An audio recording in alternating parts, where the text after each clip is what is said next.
Yes. Thank you so much for the invitation. Thank you for the kind introduction. So it's a pleasure to be here, even if it's a short trip, but I hope next time I will have much more time to enjoy the country. But again, thank you for the quality of the meeting, for the interaction, and always a pleasure to see colleagues and friends. And so let's discuss now for the new generation, and particularly the ADC in non-small cell lung cancer. And clearly, for the lung field, it will be an important new option to whatever, in case of molecular alteration, but also in patients with no specific molecular alteration. I will show you the most promising data. Just to remind, it's quite complex to build an ADC because you have three different parts, and you need these three different parts to work well together. Otherwise, you will not improve anything in treated patients with a lung cancer. So firstly, you have the antibody. It should be a specific antibody. So generally, it's a chimeric, a humanized monoclonal antibody. It should be highly specific about the target you are targeting on the tumor cells. You have the linker that should allow between the antibody and the payload to be together and try to spare any toxicity when they transfer in the plasma and only deliver the payload in the tumor cells. It can be cleavable or uncleavable linker. This is something quite important to take in account. The payload, there is different drug. It should be non-immunogenic. It should be non-toxic during the circulation, highly potent in small quantity, and you will see there is different concentration. That means the drug to antibody ratio that might affect the efficiency and the clearance of the payload. So what you know nowadays, you know the TDM1, which can call the first generation of ADC with new linker technology. It's improved conjugation chemistry and also membrane permeability payloads. But nowadays, I will show you the new generation with higher therapeutic effect, bystander effect, and also increase in terms of tissue agnostic profile and increase in terms of efficiency. So let's talk about different ADC nowadays, mainly are currently in clinical trial, and particularly to target the HER2, the TROP2, HER3, CEACAM5, and c-MET. You can see the different ADC in red with the trastuzumab deruxtecan, datopotamab, sazutizumab, patritumab, tuzamitamab, telisovir. This is all the different ADC which target different antigen. And so let's see in which patient. You can see the linker. It's mainly cleavable linker. You have different payload. Probably the most efficiency currently is deruxtecan. You will see the different ADC, and you have the different drug-antibody ratio. So that means how many payload can be charged on every ADC, and you can see we can reach around 8, which is probably the most efficient drug for the ADC. So firstly, let's start with a patient with an HER2 mutation or HER2 expression in non-small cell lung cancer. So the first generation, TDM1, payload, it's an antimicrotubule. The drug to antibody ratio, it's quite low. It's around 3. It's a non-tumor selectivity cleavable linker, and it should have a low bystander effect. And this is probably something important, and we will see with the new generation. If you look patient first, only HER2 positive by immunohistochemistry. If they receive TDM1, you can see the response rate. It's quite disappointing. It's only 6.7%, and median PFS is also quite disappointing. If you target patient with a specific HER2 mutation, mainly insertion exon 20 of HER2, higher response rate, 44%, but median PFS quite short, 5 months. What are the results with the new generation, and particularly with trastuzumab deruxtecan? So the payload deruxtecan is a topoisomerase 1 inhibitor. The drug to antibody ratio, it's really high, 8. Tumor selectivity cleavable linker, and clearly a bystander effect of this ADC. The major and the pivotal trial, you know this trial, the Destiny Lung01 trial, 2 different cohorts. The first cohort only in patients with an HER2 immunohistochemistry positive, 2 different dose levels, 5.4 milligrams per kg and 6.4 milligrams per kg. In terms of response rate, clearly it's higher in comparison to TDM1. You can see according to the 2 different dose levels, 26 up to 34% response rate. And also in terms of median PFS, 5.7 up to 6.7 months. So clearly, you have a signal of efficiency in this patient, only HER2 positivity. Clinical case, I will show you different because we have all this drug at Gustave Roussy. It's a patient, 60 years old. This patient was HER2 positive by immunohistochemistry, no mutation. The patient received chemotherapy plus immunotherapy, followed by docetaxel in second line of treatment. You have on the left the baseline CT scan, and the patient was referred to be included in the trial. You can see this major pulmonary and mediastinal infiltration. The patient started the trastuzumab deruxtecan. You can see after 5 cycles of treatment, nearly a complete response. This patient had also adrenal gland mets, same complete adrenal glands response. And this patient currently is still ongoing, more than 30 months of treatment with trastuzumab deruxtecan. Last consultation was in April 2023. Really impressive result with an excellent tolerability with trastuzumab deruxtecan. The second cohort is the cohort with the oncogenic driver alteration, the HER2 mutation. It's mainly insertion on exon 20, 2 different cohorts, but same dose level. Nearly 90 patients have been treated. And the result showed currently the most impressive data that have never been seen in patients with an HER2 mutation, nearly 55% response rate. And what we have looked in this trial also, whatever the type of HER2 mutation, whatever the HER2 expression, whatever HER2 amplification, this population of patients had a benefit with trastuzumab deruxtecan. It was mainly exon 20 insertion. This is the most frequent HER2 mutation, but clearly it's an impressive waterfall plot. And you have a translation in terms of progression-free survival, the most impressive PFS never seen, 8.2 months for this population, 91 patients, and it was translated also in an improvement in overall survival, 18 months. This is the median overall survival you can expect for a patient EGFR mutated that receive erlotinib or gefetinib, for example, in first line of treatment. And clearly, it can be a magic drug. Just look this PET-CT scan. Patient we also treated at Gustave Roussy, adenocarcinoma, HER2 insertion exon 20. This patient had mets everywhere. That means lymph mets, adrenal, hepatic, spleen, brain, bone mets. The patient received carboplatin, pemetrexed in first line of treatment, second line with pembrolizumab. He was referred to Gustave Roussy for the inclusion in the trial, and you can see after 7 cycles of treatment, the patient had completely cleared every site of the disease with a complete metabolic response, and the patient had a huge response and up to 10 months with the trastuzumab deruxtecan. And also quite interesting because we can think this EV drug will not pass the brain-blood barrier. It was allowed to include patients untreated and non-symptomatic brain mets, and this patient had multiple brain mets, and you can see a complete brain response. Whatever, he had a huge brain evolution initially with edemia, a complete brain response with the trastuzumab deruxtecan, so clearly impressive data. In terms of tolerability, what can we expect? We have a payload, we have a topoisomerase inhibitor, so you can expect to have classical chemotherapy toxicity. So that means in terms of nausea, fatigue, alopecia, vomiting, neutropenia, it's mainly grade 1 or grade 2, but you have to inform the patient with this type of toxicity, particularly in terms of alopecia. It's not a targeted therapy, it's a targeted chemotherapy finally. The only specific toxicity you have, and keep in mind, it's a pulmonary toxicity, ILD, that have been shown in this trial. 26% of patients had an ILD. The median time to develop the ILD is around 3 months. And generally, you have to stop the treatment, expose patient with corticosteroid, and generally the patient completely recover. The question, can't we restart the treatment after corticosteroid? This is probably the next step, but currently we don't have the answer. So just follow the patient for this type of toxicity.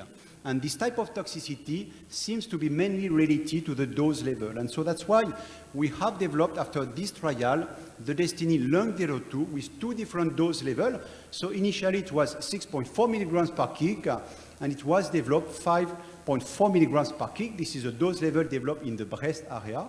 And so this trial was randomized. It's supposed to be a non-comparative trial. Primary endpoint was overall survival. In terms of benefit, it's completely confirmed the response rate. You can see with the lower dose level, 57%, and with the higher dose level, 42%. But again, it's a non-comparative trial, so take it by cautious. The most important things, do we decrease the toxicity with the lower dose level? The answer is yes. You decrease whatever any grade toxicity related to the treatment, particularly the grade 3 or higher toxicity, and particularly the pulmonary toxicity. You can see with the lower dose level, 5.9% versus 14% with the higher dose level. So clearly, we have to use nowadays 5.4 milligrams per kg. So just expect, just keep in mind around 5 to 6% with this pulmonary toxicity. So that means nowadays, for the AR2, if you look, all the things that have been done with multiple different tyrosine kinase, what have been done with the TDM1, clearly, with the trastuzumab deruxtecan, we have never reached this level of efficiency in terms of response rate, in terms of progression-free survival. And this is nowadays the first drug which is approved for AR2 non-small cell lung cancer. It has been approved by the FDA in pre-treated patients, 5.4 milligrams per kg. And nowadays we are running the phase 3 trial. Can't we move in this patient AR2 mutated in first line of treatments? And this trial, which is the Destiny Lung 04, compare platinum-based chemotherapy plus immune treatment versus trastuzumab deruxtecan in monotherapy. So currently the trial is ongoing, but it is the next step. But that's becoming, for sure, the new standard of care post-chemotherapy and immunotherapy. Beyond AR2, we have the AR3. AR3 is also an excellent target for an ADC, because you have nearly 70 to 80% of non-small cell lung cancer that will overexpress this receptor. So it's an excellent target for an ADC. So you can take the same molecule as the trastuzumab deruxtecan. You will only change the IgG1. It's an anti-AR3 IgG1, but you have exactly the same payload, exactly the same linker. In terms of result, first population that have been treated were patients with an EGFR mutation. This population overexpress AR3, particularly if you expose the tumor cells with another EGFR TKI. And you can look quite promising. That means post-osimertinib, you can expect to have nearly 40% response rate, median progression-free survival 8.2 months.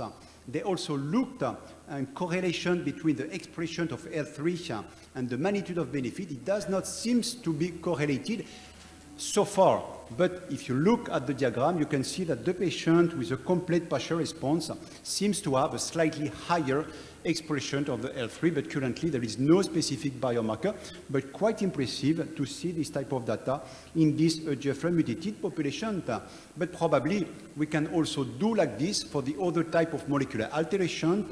And in this extension cohort, you can see they include the MET, the RET, the ROS1, the EGFR exon 20 insertion, the CARAT, the ALK, and the NRAS, with promising data, 28% response rate, median PFS, 10.8 months for this population post-TKI.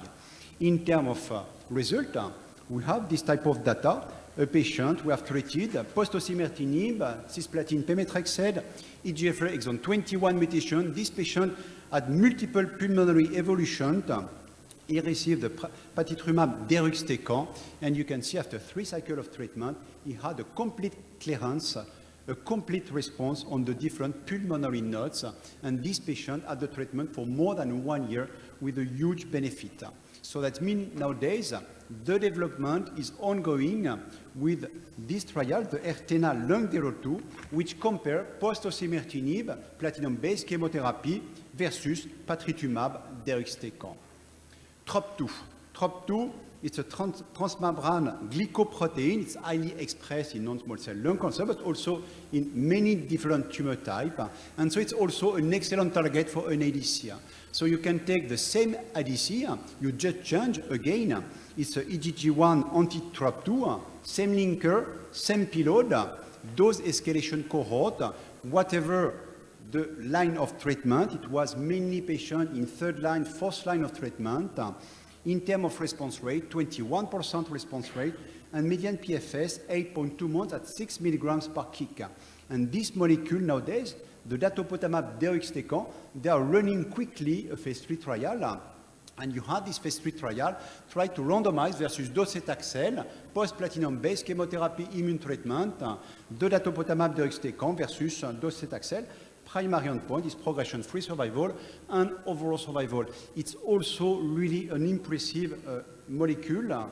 Just to show you this patient we have treated at Gustave Roussy, 47 years old, adenocarcinoma, smoker, 25 pack here, stage 4 with lung, liver, bone metastasis, PD-L1 10%, first line with cisplatin, pemetrexed, and pembrolizumab. He had this huge liver progression. You can see on the PET CT scan, you can see on the baseline CT scan.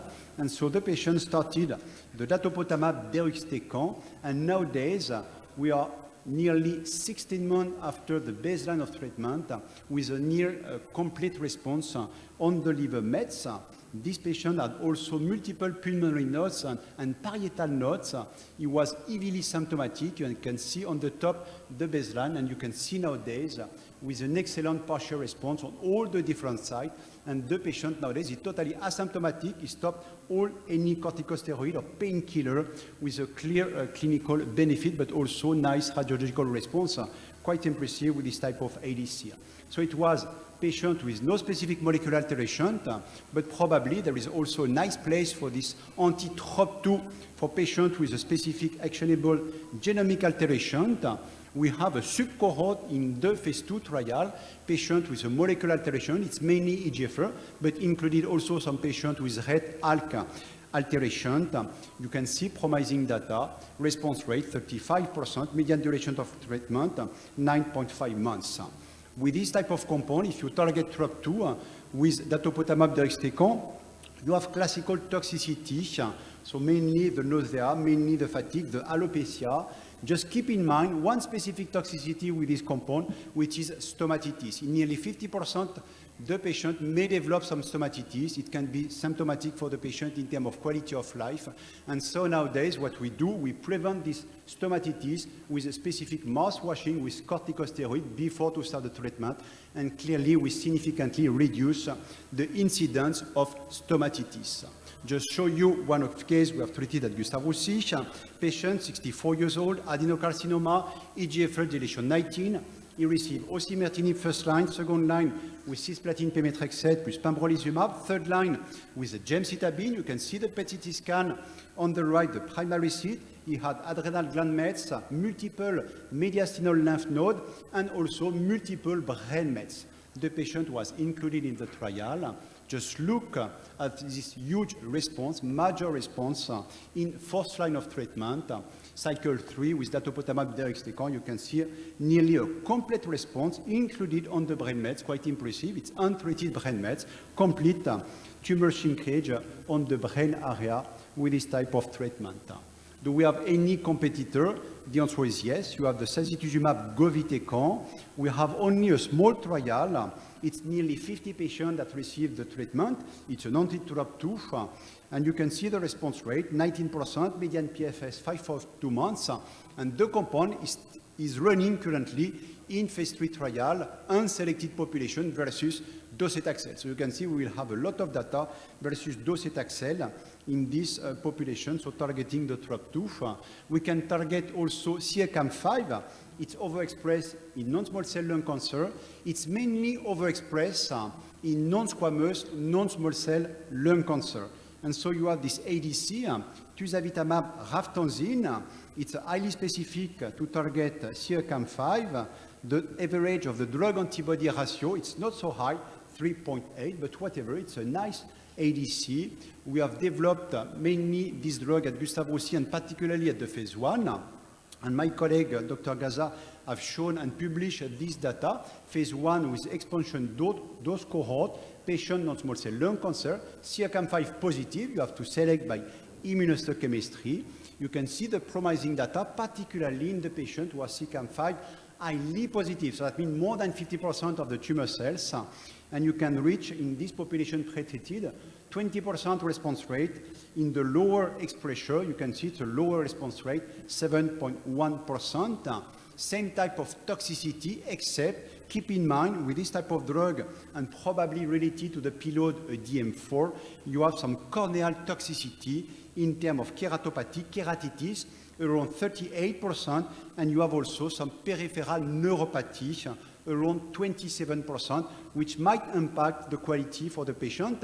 It's a totally reversible toxicity, particularly in terms of corneal toxicity, when you stop the drug or you have to decrease the dose level, but this is something to keep in mind with this type of ADC. And so this ADC is also running in pretreated patients versus docetaxel in patients who are CEACAM5 positive, so probably a next option in this population, but let's wait the result. The trial is currently recruiting. Finally, the CEMET. CEMET, you will know the MET, particularly in patients who are EGFR mutated. We know it's an important pathway escape post-osimertinib. ADC, telisovir vedotin, which target specifically MET, antibody drug ratio, which is not so high, around 3, but promising result on xenograft, patient xenograft with overexpression of MET and MET amplified. The first development was done in the squamous, because we know that in the squamous, unfortunately, we don't have major options. Unfortunately, when you look at this data, the result was quite disappointing. Response rate only 9% and median PFS only 2.4%. And so major development have been done in patients EGFR mutated, post-erlotinib or gefitinib, MET positivity. Just look the data, erlotinib plus telisovir, 33% response rate, and median PFS 5.9 months, much more promising. And so that's why it has been developed only in non-squamous non-small cell lung cancer. In this trial, different populations have been included, EGFR mutated population and non-EGFR mutated population. Just look at the data, it's quite interesting. It's only in terms of response rate. The most promising data in terms of response rate have been observed, particularly in patients non-EGFR mutated, CEMET highly positive. You can see 52% response rate. In the EGFR mutated patient, it was 16%, and completely on the left, initially they opened a cohort with the squamous, but finally they closed the cohort. It's confirmed there is no benefit in squamous non-small cell lung cancer to target CMET with this antibody. Classical toxicity, again, keep in mind when you target MET, you can have some specific toxicity like peripheral edema, peripheral sensory neuropathy that might impact the quality of life of the patient. Just to show one clinical case, we have treated at Gustave Roussy, adenocarcinoma, EGFR deletion 19. Patient had pleural effusion, multiple pulmonary nodes. You can see the baseline. So we started with osimertinib. Nice partial response after 3 months. It confirmed the response after 2 years with osimertinib. Unfortunately, after 38 months, the patient had a pulmonary evolution on the right, on the left, multiple pulmonary progression. So we perform tissue biopsy as we do every time when we have this type of progression, ctDNA, tissue biopsy. On tissue biopsy, we only found a MET amplification by immunohistochemistry, but also highly amplified by FISH.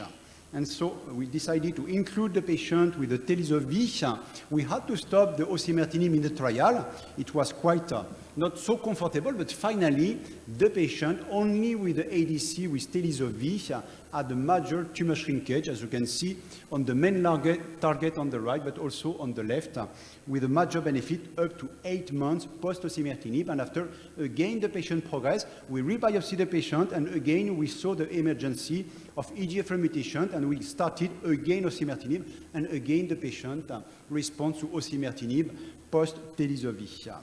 So that means this drug is probably a good option in patients with an EGFR mutation post-osimertinib, and you can see this early data, CMET positive post-osimertinib, to continue the osimertinib and to add the telisovir, 58% response rate. Keep it by caution, it's only 19 patients, but for sure, this is probably a good way to target the MET amplification post-osimertinib. So that means nowadays, you have seen the long way to target the tumor cells.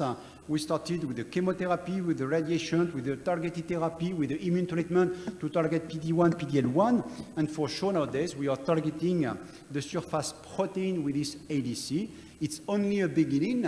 The next step is to better understand the mechanism of escape, why these patients have this huge response, and after finally they escape to the drug. We started to have some response. It can be a downregulation of the antigen expression on the tumor cells.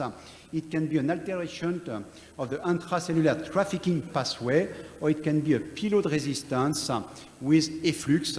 And finally, you don't have the efficiency of the payload. But whatever, it's early data. We need to rebiopsy the patient. And if you rebiopsy the patient, in some patients, you can find a specific mutation for which it's block the interaction with the ADC. It's an example of patient TROP2 with a top 1 mutation resistant to an ADC anti-TROP2. So the next step, and finally, is to know how to push this type of ADC, and particularly in first line of treatment. Are we pushing ADC in monotherapy? Are we pushing the ADC in combination with chemotherapy, immunotherapy? Just to show you the Destiny Lung 03, I'm coordinating this phase 1 trial with association of trastuzumab deruxtecan, either with durvalumab and cisplatin or carboplatin or pemetrexed. This trial is currently running in patients who are HER2 positive to look at the safety and the toxicity with this type of combination. You have seen previously the combination with datopotamab in combination with pembrolizumab plus or minus chemotherapy, doublet.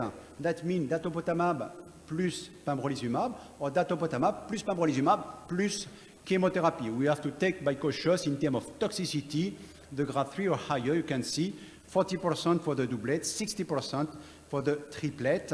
In terms of efficiency, it's too early. I would say it can be promising, but you can see with the doublet, 62% response rate, 50% with the triplet, but we need to have further data, particularly the PFS, particularly the duration of response. And finally, the last data that have been shown at last ESMO meeting, ELCC meeting, sorry, tuzamitamab ravtanzine, so we target CEACAM5, different cohort of combination. You make a combination with pembrolizumab, you make a combination with pembrolizumab plus platin, or you make a combination with pembrolizumab plus platin plus pemetrexed. The preliminary data, 52%, it works. I would say it's probably not the most important part. You can see, depending of the cohort, between 50 to 100% response rate. Take it by cautious in terms of toxicity.